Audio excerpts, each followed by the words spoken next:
So we can... I'm talking conversation. This is the Fanatics of Film, and Better Call Saul is back. Better Call Saul is back! Finally! And we're going to talk about the season premiere.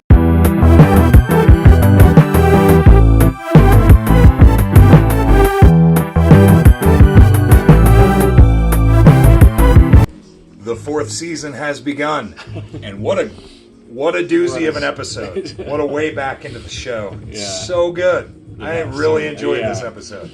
Yes, I constantly reminded of how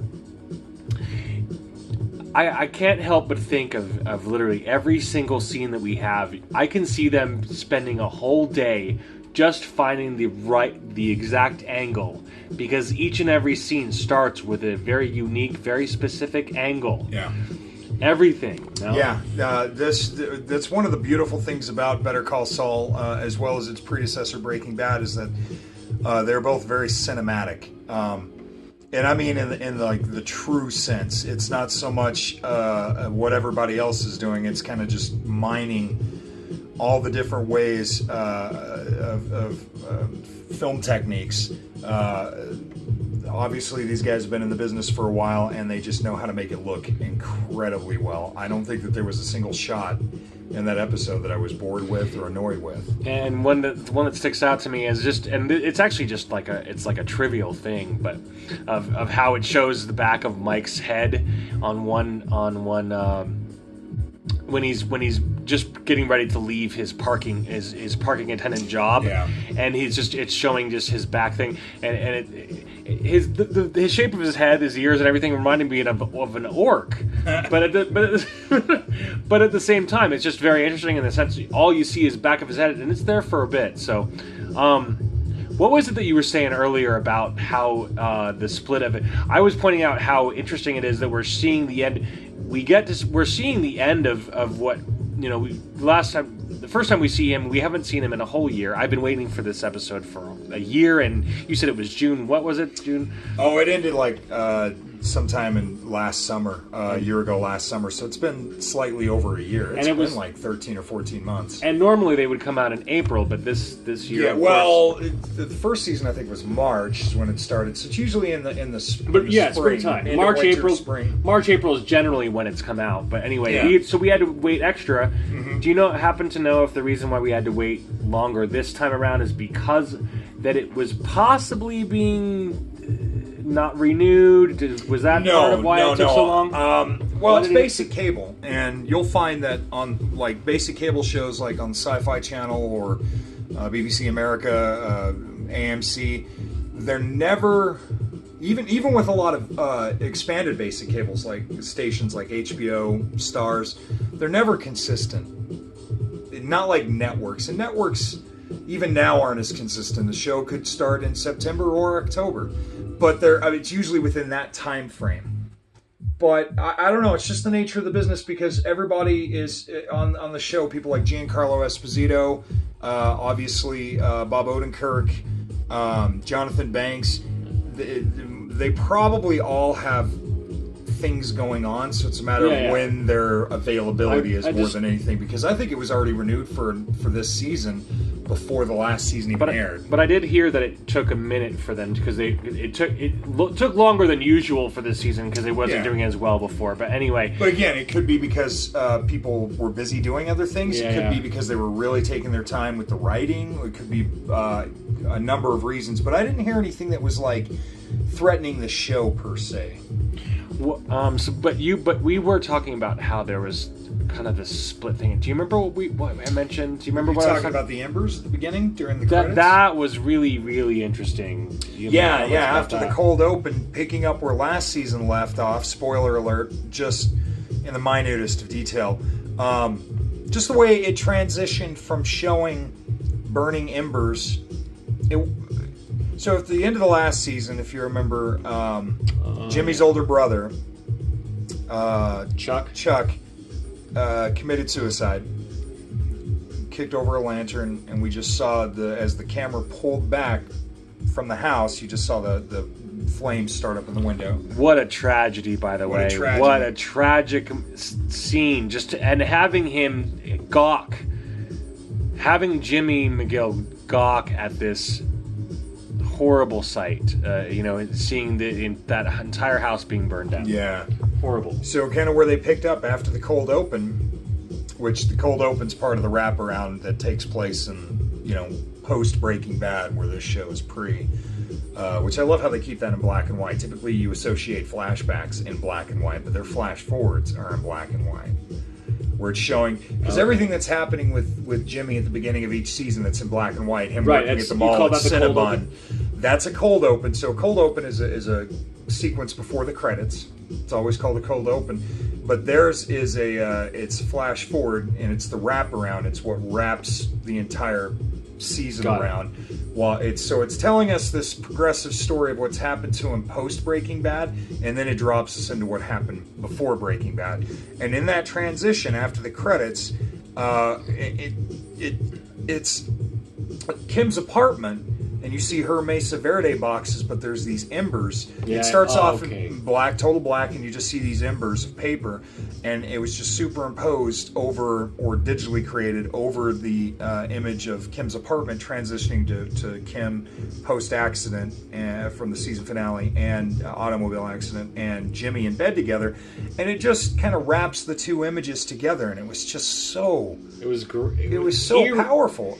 Eerie, powerful, and at the same time artistic. It made me think that whole scene of them hauling him out of the Cinnabon did remind me of what I said before. I talked about how this takes this episode, or excuse me, Better Call Saul. At least when you see him, he's gotten away. It's still 10, 15 years ago from today, or is it not? I'm not sure. The point is that he's in a mall, and our malls aren't. We don't even see him anymore. So it made me literally think, oh, did they have to build a set that looks like a mall? But I mean, it's obviously shot on location. So yeah, I think that is shot on location. But yeah, you're talking about when. When Jimmy fell over in the Cinnabon at the end of the last season, and then they end up taking him to the hospital, and they still don't explain exactly what it is that it wasn't a heart attack. They state that, but then it leaves that open, but the dialogue's really weird too, because the doctor comes in and he goes, "You were right, it's not a heart attack." Yeah. So I don't know what he's in the hospital for, but it was the cold open in this was one of the most intriguing things about the episode, because I like how it taps into the fear of the paranoia that Saul has, because where he's hiding out, and he's obviously no longer in Albuquerque, and he's got an assumed name, and it's like he's being paranoid, or is somebody really following him? It's so interesting.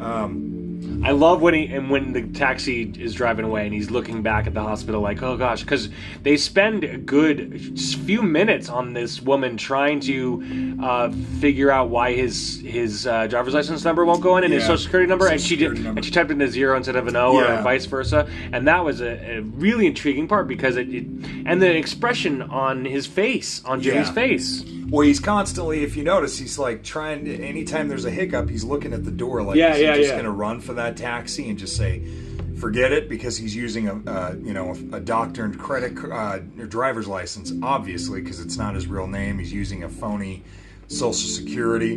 And so it's just kind of all these mishaps. It's like in the previous season, when he was working at the Cinnabon, there was a guy that was staring right at him. Or so he thought, and the guy starts walking towards him, and he's thinking, oh my gosh, is this going to be it? Is somebody from Albuquerque come to find me? And the guy was just walking up to the girl. Yeah, I remember that. And you just, so it's this paranoia, and that would just be a terrible thing to have to live always looking over your shoulder, like a man on the run, like the fugitive, Dr. Richard Kimball himself. And so much of that is expressed deeply in Bob Odenkirk's expressions, his faces, his mannerisms, everything. And he's not, none of this is illustrated or depicted in through words or any of that. It's just literally his expressions, how he reacts to everything, because he can't say anything. He's trying to stay hidden. He's so fearful. He says a lot with silence. He's got kind of a hound dog expression, which I don't know about you, but like throughout the 90s and early 2000s, I was used to Bob Odenkirk doing comedy. Like I was a big fan of Mr. Show with Bob and David, where he and David cross. Yeah. And then he was one of the writers and co-stars on the Ben Stiller Show that also had Andy Dick and Janine Garofalo. Which was actually really, really good. That's where he met David Cross. Show. David Cross was a writer and occasional actor on the show. That's where they become a duo. And of course, they've appeared together on Space Ghost Coast to Coast on Adult Swim. They've appeared together in Arrested Development. And I was used to seeing him do comedy. And even though Saul Goodman on Breaking Bad wasn't a comedic character, he did have a little bit of comic relief and just the kind of like what most people think of lawyers, just slimy ambulance chasers, I suppose. So he was to me he was a breath of fresh air, and I know a lot of people hated him, but in the sense that you had with all the craziness that you had with going on with Jesse and people Walter. Him. He was popular enough to get his own show. Well, I know, but everybody I talked to hated him, and he was my favorite character on Breaking Bad. Ours both, Well, in some ways, I think I enjoy Better Call Saul more because Breaking Bad it's heartbreaking because you are watching a good family man, a good guy who wants to provide for his family, a very smart guy, and he's got a degree, he's a teacher, but you watch him descend into total villainy where Saul Goodman, Jimmy to Saul Goodman, Saul Good isn't really like a villain. He walks that gray area, and so to see his transition, it's not quite as extreme. And so it's a bit more melancholy and a little bit sadder. And so Bob Odenkirk, I love seeing him play this role and like just that melancholy sadness of, he can't seem to make a decision that really works for him. He makes decisions that help him out of situations, but it doesn't seem to really benefit him. So I'm trying, and I think I'm actually in agreement with Joe here on this because to me, I actually think Better Call Saul is a better show, and we're not gonna spend a ton of time on this trying to compare these two. But my 2 cents on this just simply is this: the reason why Breaking Bad is so much more popular than Better Call Saul is literally because Breaking Bad was such a simplistic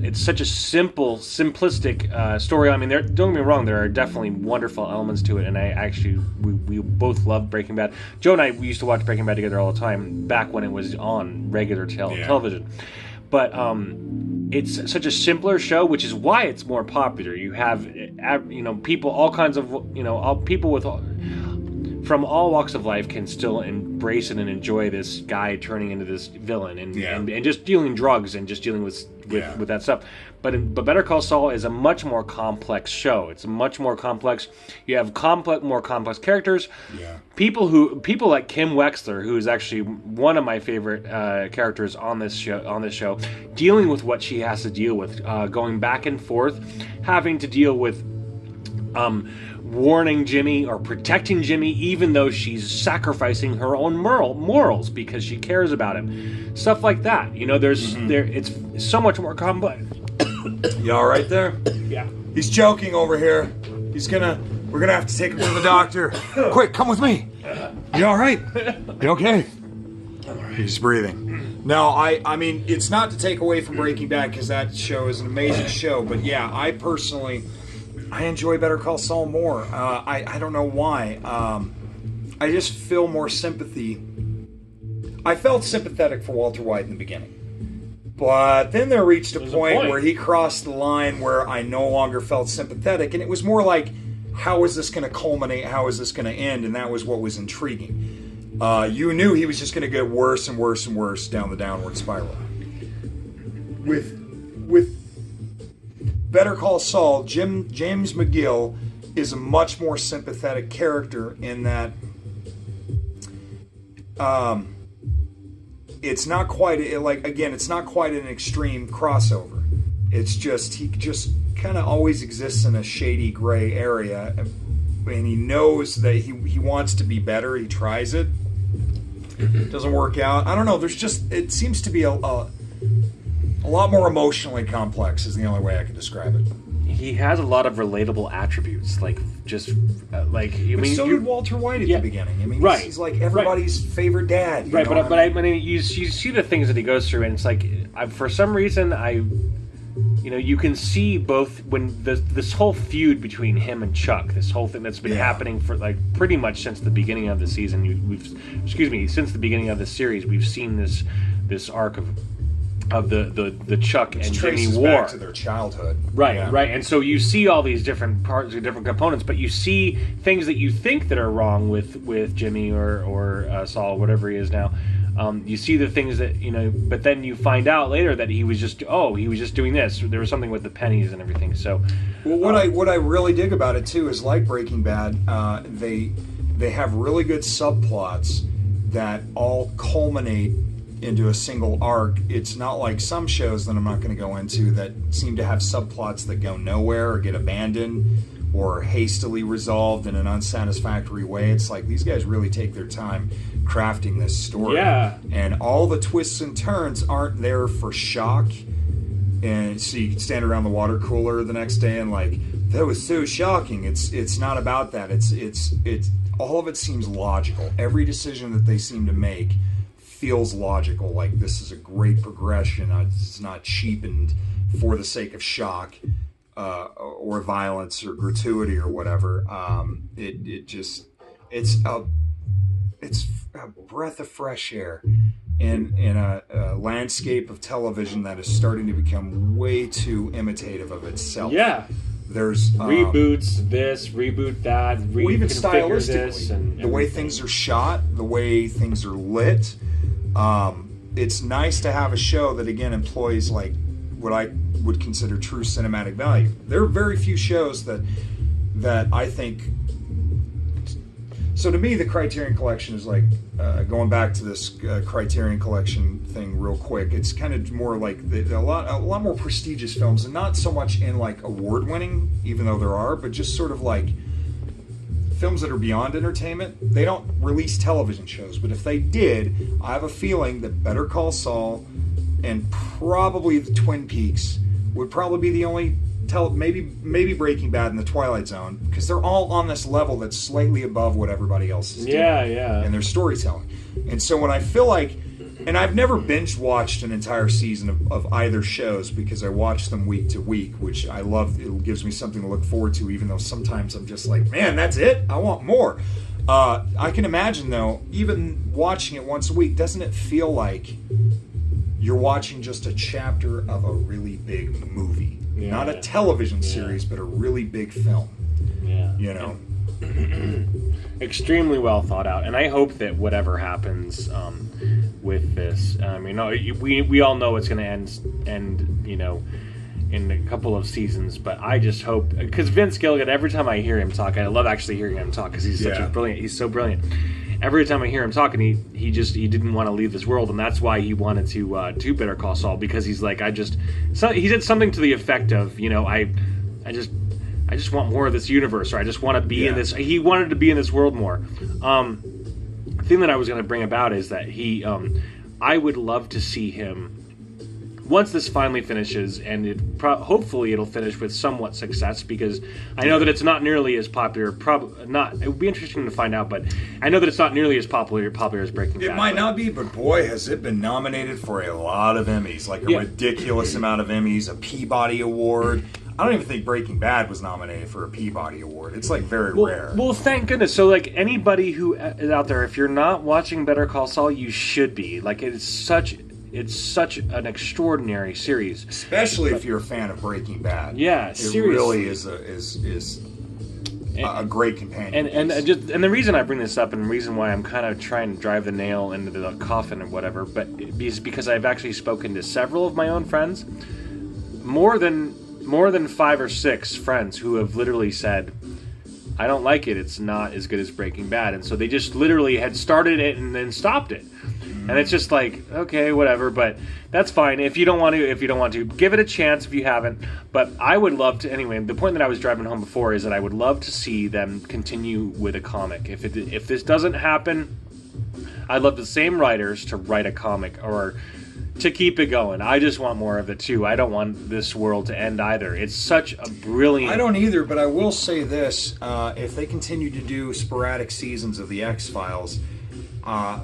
I implore Vince Gilligan to step aside from the Albuquerque world and go back to the X-Files for yeah. at least an episode or two, because along with Chris Carter and all the other great writers of the show, Glenn Morgan, Darren Morgan, all these guys who've returned, Vince Gilligan is the one component that I'm just like, when is he coming back? Dude, yes, I would when is he coming back? to see him. He's part of the X-Files family, and I want to see him back.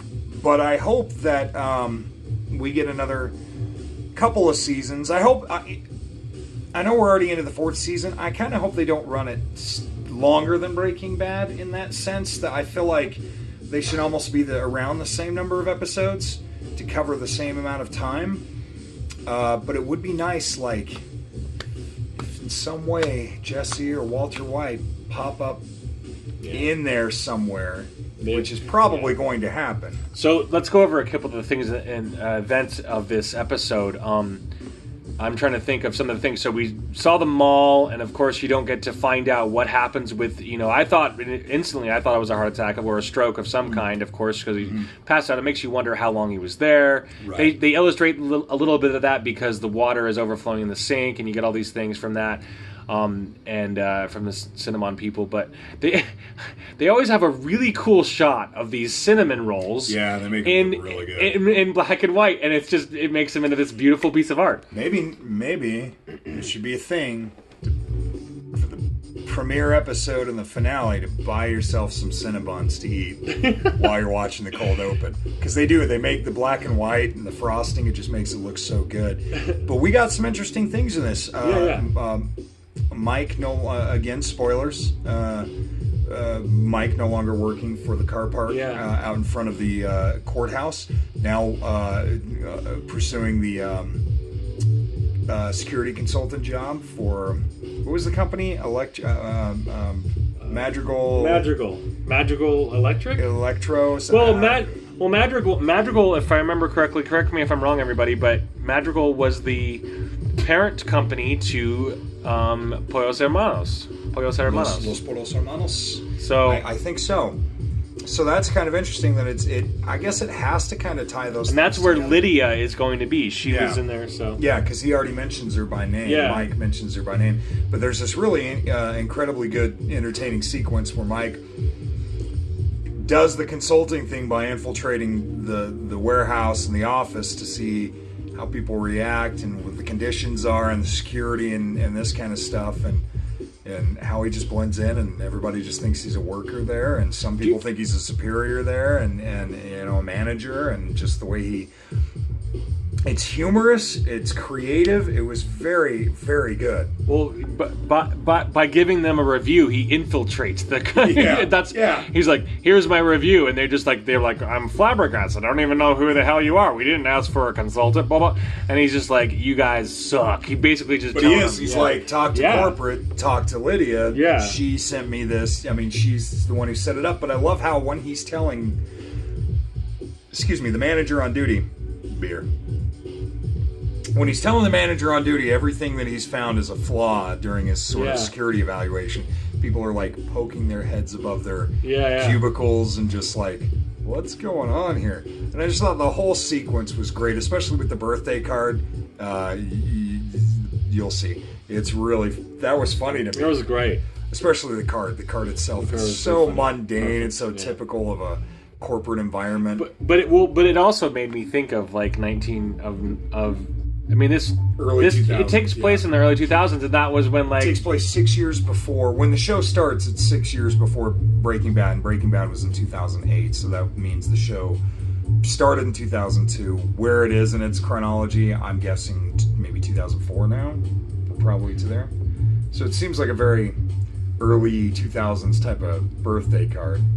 And so then I'm also reminded of when Kim pulls out the $1,000 bottle of tequila, and they have the tequila together, and Saul's just feeling this whole episode. Saul is just feeling awful. Was good. Yeah, when they were sitting there drinking that together on the couch, and then you start to notice the light changing from night to day in the background. Yes.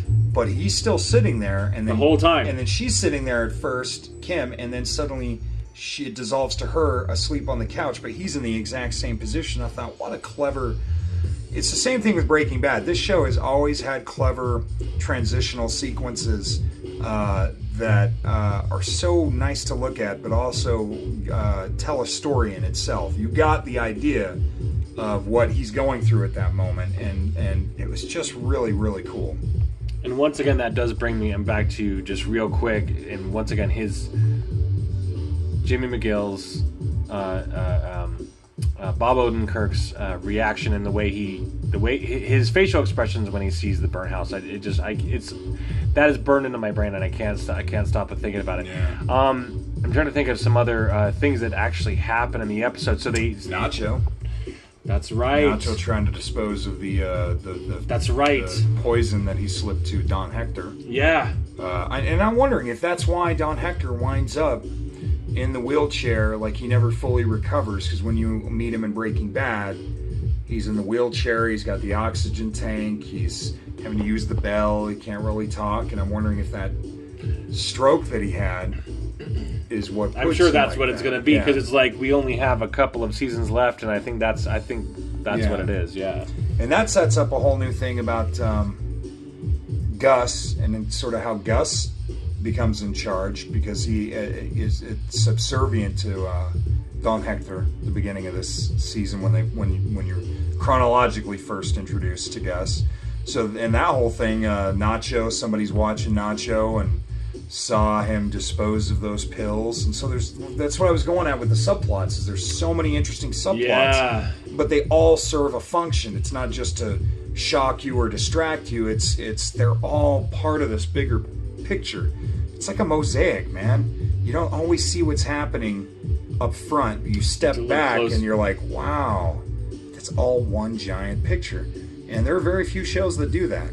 You know, I actually think that in some weird way, Breaking Bad and hopefully Better Call Saul have influenced other storytellings, because I kind of felt like the structure of some of the Marvel Netflix shows was more akin to that than it was to, Agents of S.H.I.E.L.D. and some of their other shows. So I do think that both shows are influential, Yeah. And more than just being popular, they're actually influential.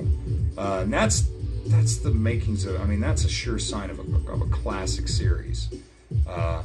They might not have enough episodes to get into syndication heaven, to rerun heaven, but they're shows that people will be talking about for decades. Yeah, these shows have changed the world, and I really feel like Better Call Saul is in that camp of it's a better show than Breaking Bad. It's like Breaking Bad, they were just kind of getting their feet wet and just figuring out how to do this. Yeah. They were just kind of figuring stuff out. It's like now this is like even more in tune with, they've kind of found their niche. They found kind of a new, as you said before, like extremely original art. I'm trying to think of some other really cool events of things that happen in this episode, and I'm just drawing a blank.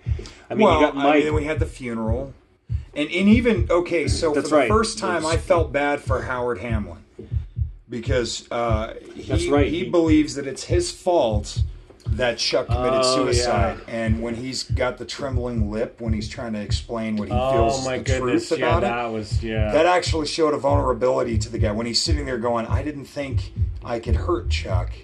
It's like, wow, this is a vulnerability I've never seen in this character before, because he's always seemed like just such a jerk to me. Such a cold, selfish jerk.